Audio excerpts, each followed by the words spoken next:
Hello students, welcome to canonical classes. और आज के इस लेक्चर में we are going to study about half life of the first order reaction. ठीक है, फर्स्ट ऑर्डर रिएक्शन के लिए हाफ लाइफ फाइंड आउट करेंगे। तो देखिए, लास्ट इक्वेशन में हमने integrated rate law find out कर लिया था फर्स्ट ऑर्डर रिएक्शन के लिए, है ना। तो अब यहाँ पर हम हाफ लाइफ फाइंड आउट करेंगे। और हाफ लाइफ को कैसे लिखा जाता है? T half. एंड एक्चुअल में हाफ लाइफ का मतलब क्या होता है कि जहां पर आपकी जो इनिशियल कंसंट्रेशन है वो क्या हो जाती है? हाफ हो जाती है। उसको आप क्या बोल देते हो? Half life period of the first order reaction. ठीक है, तो आपके पास जो टाइम है दैट इज हाफ, और time concentration at C is equal to C naught upon half, मतलब इनिशियल का क्या हो गया? हाफ हो गया। ओके, तो देखिए एल एन अगर हम लॉग निकालते हैं सी नॉट अपॉन सी टी, ये हमारी इंटीग्रेटेड रेट लॉ इक्वेशन आई थी जो आप लास्ट लेक्चर में चेक कर सकते हैं। क्या आई थी? Log C naught upon C T, मतलब इसको ऐसे भी लिख सकते हैं log C naught natural log C naught minus natural log C T is equal to K T. ठीक है, उसी फॉर्म में हम इसको ऐसे लिख सकते हैं। तो हमारी ये इक्वेशन फाइंड आउट होके आई थी। अब देखिए इसमें वैल्यूज पुट करते हैं। सी टी हमने अभी क्या बोला कि इनिशियल का हाफ हो जाएगा, होगा कि नहीं? तो वैल्यूज पुट करो।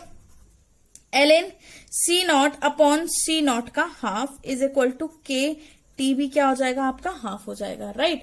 ठीक है, अब इसको सिंपल फॉर्म में लिखें तो हम क्या हो जाएगा? C naught into two upon C naught is equal to K T half. इस सी नॉट से ये वाला सी नॉट क्या हो गया? कैंसिल हो गया।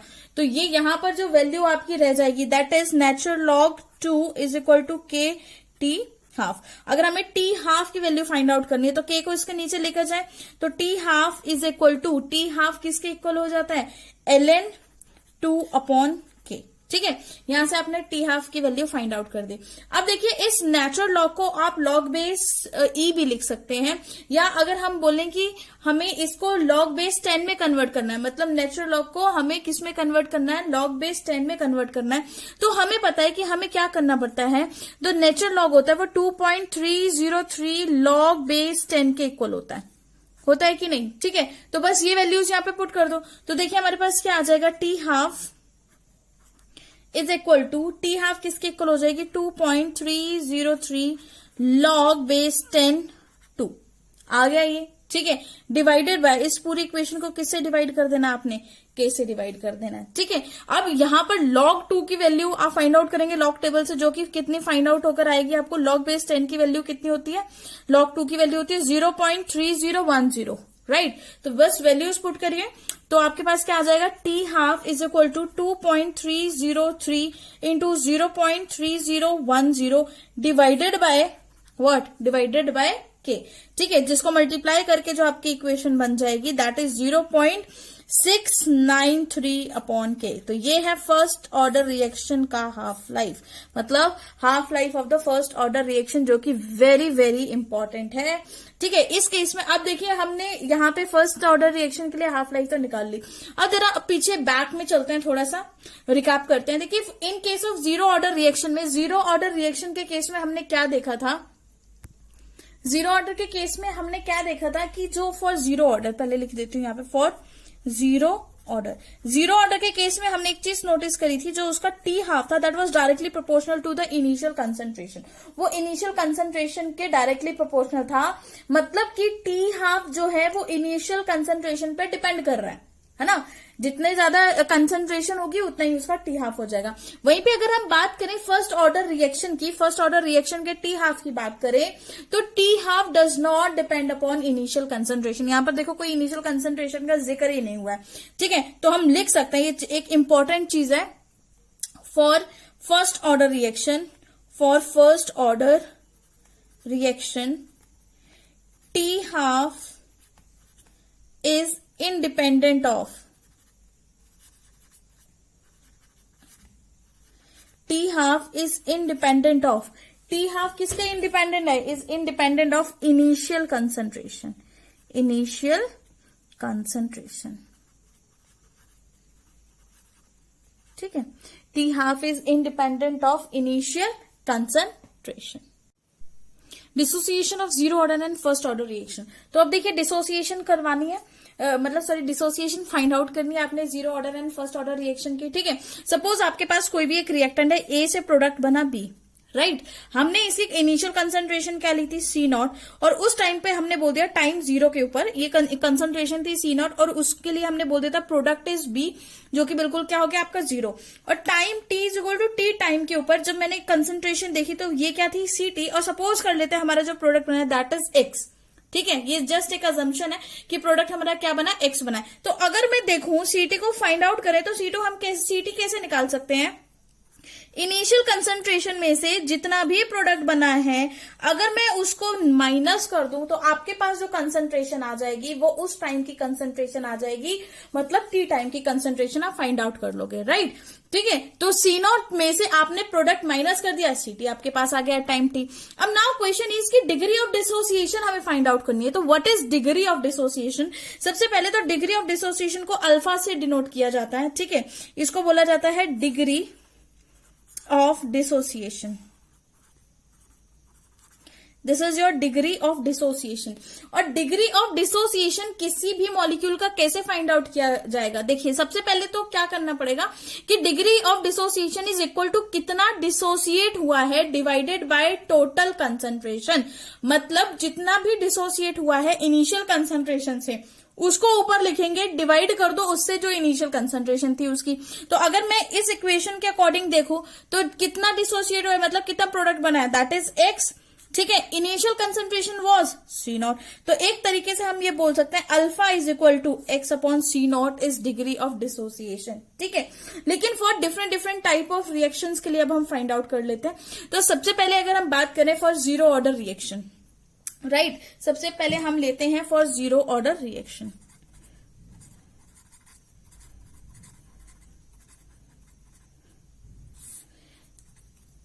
जीरो ऑर्डर रिएक्शन की बात करें तो जीरो ऑर्डर रिएक्शन के लिए इंटीग्रेटेड रेट लॉ जो हमने फाइंड आउट किया था that was C T is equal to C naught minus के टी। ठीक है, ये हमारा इंटीग्रेटेड रेट लॉ था। अब ये सी टी किसके इक्वल किया हमने, सी नॉट माइनस एक्स। तो वैल्यूज पुट करते हैं जरा, C naught minus x is equal to C naught minus के टी।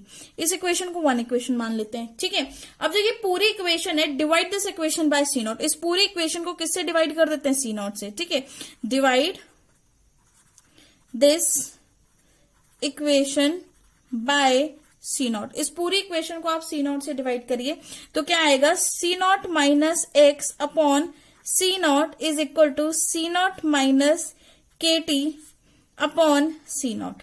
ठीक है, ये आ जाएगा।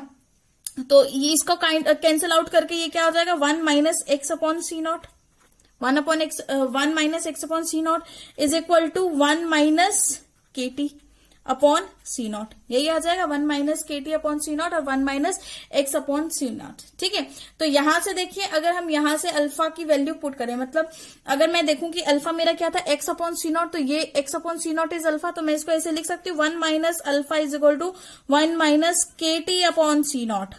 लिख सकते हैं कि नहीं लिख सकते हैं, बिल्कुल लिख सकते हैं। ठीक है, तो बस अब यहां से क्या करना है, आपने वन को इधर लेकर आइए, वन को इधर भी नहीं लेकर आए तो यहीं पे देख लो जो आपके पास क्या है कि वन जो यहाँ पे पॉजिटिव वहां पर भी, तो ये इससे क्या हो जाएगा, कैंसिल हो जाएगा। इस नेगेटिव से इसका नेगेटिव कैंसिल हो जाएगा। ठीक है, तो आपके पास जो अल्फा फाइंड आउट होके आएगा, यहां लिख देती हूँ, अल्फा जो आपके पास फाइंड आउट हो रहा है दैट इज के टी अपॉन सी नॉट। ठीक है, जीरो ऑर्डर रिएक्शन के लिए अगर हम बात करें तो आपकी जो डिग्री ऑफ डिसोसिएशन है वो किसके इक्वल है, के टी अपॉन सी नॉट के इक्वल है degree of dissociation for zero order reaction. Very very important. अब अगर फर्स्ट ऑर्डर रिएक्शन की बात करें तो वहां के लिए हमने इंटीग्रेटेड रेट लॉ जो फाइंड आउट किया था that was C T is equal to C naught into K, मतलब जो आपका एक्सपोनेंशियल माइनस के टी। ठीक है, ई पे पावर माइनस के टी, यही आया था आपके पास। ठीक है, तो सी टी हमने फाइंड आउट कर ही रखा है। सी टी क्या था हमारे पास, सी नॉट माइनस एक्स। तो इसको इसके यहां भी हम यही पुट कर देते हैं वैल्यू जो हमने निकाली थी सी टी की। तो यहां पे पुट करो C naught minus x is equal to C naught, ठीक है, ई पे पावर माइनस के टी, ये आपके पास आ गया। ठीक है, ये भी इक्वेशन वन ले लेते हैं यहां पर। तो डिवाइड दिस इक्वेशन, अगेन हम इसको किससे डिवाइड करेंगे, सी नॉट से। Divide this whole equation, divide this whole equation by C naught. इस पूरी इक्वेशन को आपने किससे डिवाइड कर देना है, सी नॉट से। तो क्या बन जाएगा आपका, C naught minus x upon C naught is equal to C naught e पे पावर माइनस के T divided by C naught. ठीक है, ये आपके पास आ गया। तो अब यहाँ पे आपने कैंसिल आउट करके आपके पास ये देखो सी नॉट से C naught x upon C naught आ जाएगा, तो 1 minus x upon C naught is equal to e पे पावर माइनस के टी। ये रहेगा कि नहीं रहेगा? ठीक है, ये यहां से तो ये डायरेक्टली कैंसिल हो जाएगा ना, है ना। तो ई पे पावर माइनस के टी। अब देखिए यहाँ पे आपके पास वैल्यू क्या आ जाएगी, एक्स अपॉन सी नॉट किसके इक्वल था, अल्फा के इक्वल था, तो 1 minus alpha is equal to e पे पावर माइनस के टी। बन गई ये इक्वेशन, राइट। तो अगर मुझे अल्फा की इक्वेशन फाइंड आउट करनी है तो 1 को इधर लेकर जाओ, है ना। तो 1 को अगर हम इधर लेकर आएंगे या फिर इसको लेकर जाएंगे तो अल्फा किसके इक्वल हो जाएगा, अल्फा जो है आपका वो किसके इक्वल हो जाएगा, यहां पर लिख लेते हैं। ठीक है, तो आपके पास क्या आ जाएगा, 1 माइनस ई पे पावर माइनस के t is equal to alpha. तो ये आपकी इक्वेशन आ जाती है for the first order reaction.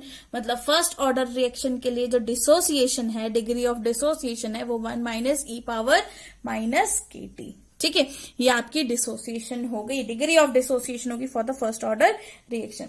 तो अगर जीरो ऑर्डर रिएक्शन की बात करें तो डिग्री ऑफ डिसोसिएशन क्या थी, के टी अपॉन सी नॉट, है ना। और फर्स्ट ऑर्डर की बात करें तो degree of dissociation is 1 minus e पे पावर माइनस के टी। ठीक है, दोनों में ये डिफरेंस है। और वेरी वेरी इंपॉर्टेंट, हमेशा याद रखना, हाफ लाइफ जो होती है वो फर्स्ट ऑर्डर रिएक्शन की does not depend upon the concentration, initial concentration, लेकिन जीरो ऑर्डर के केस में वो इनिशियल कंसंट्रेशन के ऊपर डिपेंड कर रही है।